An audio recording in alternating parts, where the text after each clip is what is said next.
Hey guys, this is Jessica with Dragon Rock Studios, and this is another speed paint and a double challenge. So, I was at my Walmart the other day, yesterday, and I found a new set of really cheap alcohol-based markers. They were 4 for $11.50. So, I picked up the primary pack, and I'm doing a primaries challenge.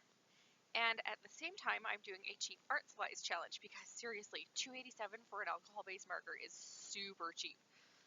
The paper I'm using is just a basic 100-pound cardstock that I got from Staples, and then my pencils. I do cheat because I use my white jelly roller as well as my Stardust because she was not standing out at the end of this video and I needed to make her pop off the page.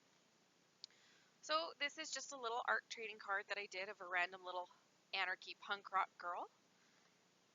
And there's really not much to her. She's just, I really didn't know what to draw. It was late last night. I was super excited about finding these markers. And so I just set up and drew, and she's what came out. I'm not entirely happy with her face. I think for a chibi it should have been a lot rounder than it was. I am really happy with her pigtails because this is the first time I've successfully drawn those.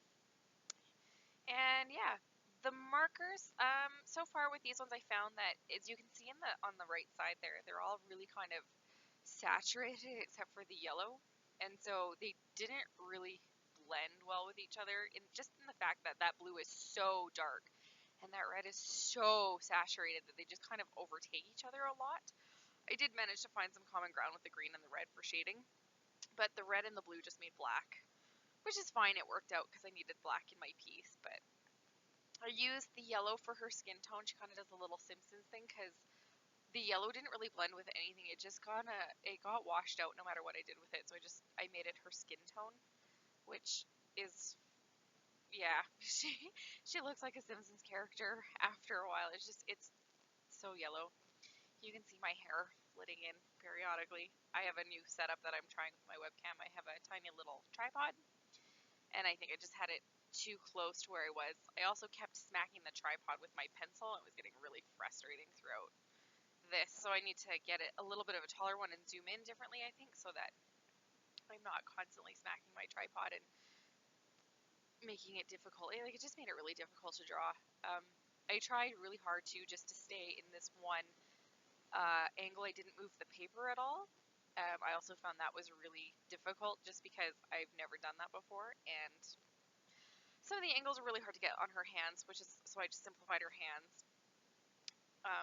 And yeah, this is my little punk rocker girl. And these are my new markers. I am hopefully going to try and do a review on these things soon. There's about 6 different packs at Walmart. I now have 2 of them. I have this bright Primaries, and then I have a pastel version of the Primaries. But I cannot find any information on them anywhere on the internet right now. So I've mailed letters, of all things, so old school, to the addresses on the bottom of the boxes. I'm hopefully going to get some information about kind of the story behind some of these markers. But they are called colourzendo or colourzendo. So if you have heard of them, please message me about any information you have on them because I would really like to know. I found them actually, they work just like a regular alcohol-based marker, and I really like them for that. And yeah, if I could just get the right color sets going, I bet you I could blend them pretty well together. They worked like my Copics and like Prismacolors. One alcohol marker is basically like the other when you think about it. They do have their differences, but when it comes right down to it, an alcohol marker is an alcohol marker. So yeah, if you have information on those, I would love to have it because it was kind of neat to find such a cheap alcohol-based marker when all we've had so far has been Copic markers, and where I'm from, a Copic marker is $10 a marker right now. So finding a cheap alternative, definitely worth it. But I think that's just about it for this video. I'm just doing some finishing touches on the lines here, and then I will be putting in the little white highlights.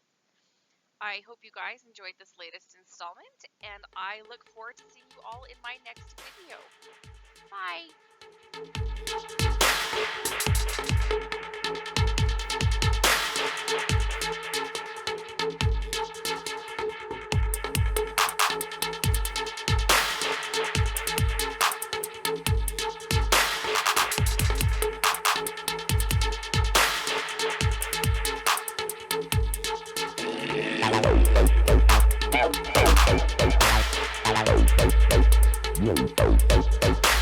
Hello.